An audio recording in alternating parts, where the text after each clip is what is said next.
Je vais vous dire une chose, il n'y a pas un seul mec en moins de 70 qui fait 3 x 5 avec moi. Et je vais vous le prouver étape par étape. Et je viendrai défendre la ceinture de l'UFC à Paris lorsqu'elle sera autour de ma taille. Non, Benoît Saint-Denis ne sera jamais champion de l'UFC. Du moins, pas avec une attitude comme ça.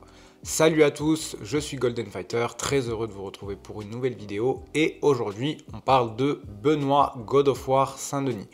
Alors, de nombreuses personnes sur la chaîne, enfin, on n'est que 989, mais beaucoup de mes abonnés m'avaient demandé de parler de Benoît Saint-Denis à un moment, que ce soit sur un format court, documentaire, ou juste exprimer mon opinion sur lui, un petit documentaire, savoir ce que je pensais de lui, où est-ce qu'il pouvait aller, etc. J'avais prévu de faire un petit documentaire sur lui qui retraçait un peu sa carrière, qui retraçait quels étaient ses points forts, ses points faibles, juste avant son combat contre Renato Moicano. Et le documentaire n'est jamais sorti pour problème de son. Mais aujourd'hui, vu les récentes sorties médiatiques de Benoît Saint-Denis, je me suis dit que c'était le moment parfait pour en parler, parce que malheureusement, mon opinion de Benoît Saint-Denis a beaucoup changé, notamment suite à ses dernières sorties médiatiques. Alors, je réagis et je fais cette vidéo en particulier parce que j'ai vu un podcast entre Fred et Clément Marcoux du FMC, gros big up à eux, qui réagissaient du coup à Benoît Saint-Denis et à de récentes sorties vidéo qu'il a eues où il s'entraînait avec son nouvel entraîneur Nicolas Hoth, qui est également l'entraîneur de Nassourdine Imavov, qui est maintenant classé dans le top 5 de la division middleweight de l'UFC, qui a eu une très bonne victoire face à Israël Adesanya, gros big up à Nassourdine également. Du coup, Clément et Fred réagissaient à un commentaire que Benoît avait fait en particulier lorsqu'il s'entraînait avec Nicolas Hoth, où Nicolas lui disait attention, pendant un sparring un peu plus léger, attention Benoît, moi j'ai pas un bon coup d'œil et je vois tous tes coups arriver. Et Benoît Saint-Denis lui aurait répondu oui, mais là c'est parce qu'on y va léger. Un commentaire qui a beaucoup énervé Clément Marcoux et Fred, et en particulier Clément Marcoux, parce que ça relève en gros un énorme problème selon Clément, selon Fred, et un problème que en tant que fan je réalise également quand on regarde l'ensemble de sa carrière, c'est que Benoît Saint-Denis est un athlète très difficilement coachable. Et j'ai l'impression qu'il a fortement tendance à remettre la faute sur les autres et ne pas prendre ses responsabilités lorsqu'il souffre d'une défaite. Je m'explique. Clément Marcoux était très énervé par ce commentaire de Benoît Saint-Denis parce que pour lui ça faisait un peu l'élève qui sait tout, qui veut pas y mettre du sien et qui sait mieux que ses coachs. On sait tous que pendant la plus grosse partie de sa carrière, de sa jeune carrière, Benoît Saint-Denis s'entraînait avec Daniel Warin en tant que head coach. Et que Daniel Warin l'a suivi jusqu'à son combat et sa défaite du coup contre Dustin Poirier.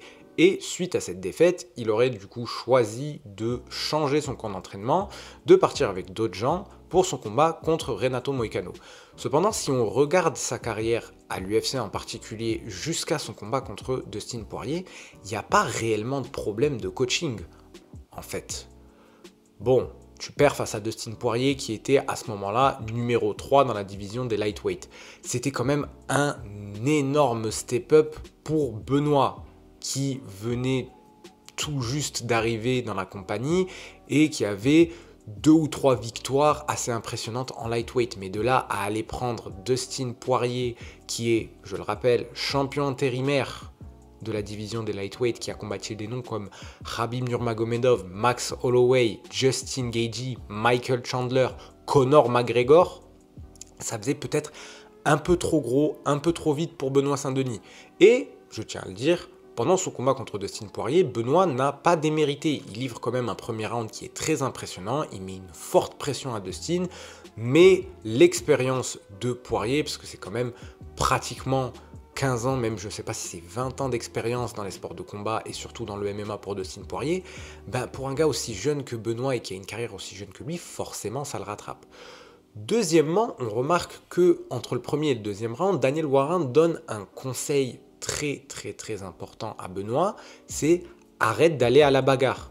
Sauf que quand on voit le deuxième round, ben Benoît n'en fait qu'à sa tête et va quand même à la bagarre. Et c'est justement ce qui lui coûte le combat parce qu'il se fait mettre KO par Dustin Poirier sur un crochet avant que Dustin met en contre. Donc, si Dustin arrive à mettre un crochet avant en contre, c'est que Benoît s'est laissé ouvert. S'il s'est laissé ouvert, c'est parce que justement, il n'a pas écouté son coach Daniel Warin et qu'il a choisi d'aller à la bagarre. Ensuite, on a le combat face à Renato Moicano. Un combat que beaucoup de fans attendaient et beaucoup de ses fans attendaient parce que bon, il y a quand même une forte différence entre Renato Moicano et Dustin Poirier. Les deux sont vraiment pas au même niveau. Moicano a jamais combattu pour des ceintures à l'UFC et on va pas se le cacher, malgré que c'est un très bon combattant, sa réputation est énormément construite par sa hype et par ses interviews post-fight où il est extrêmement drôle et extrêmement entertainant. Donc, la plupart des gens se disent que Moicano, c'est un bon test pour Benoît Saint-Denis et que ça lui prouvera à lui-même qu'il est capable de faire de grandes choses dans la division lightweight et que ça lui permettra un peu mieux de s'exprimer, malgré qu'on sait que Moicano a un très bon sol et que le sol n'est pas vraiment le point fort de Benoît. Mais enfin bref, tout le monde a vu le combat contre Renato Moicano. Benoît Saint-Denis se fait marcher dessus. Il se fait marcher dessus et en plus de ça, son coaching est vraiment catastrophique. Les mecs dans son coin ne savent pas ce qu'ils racontent.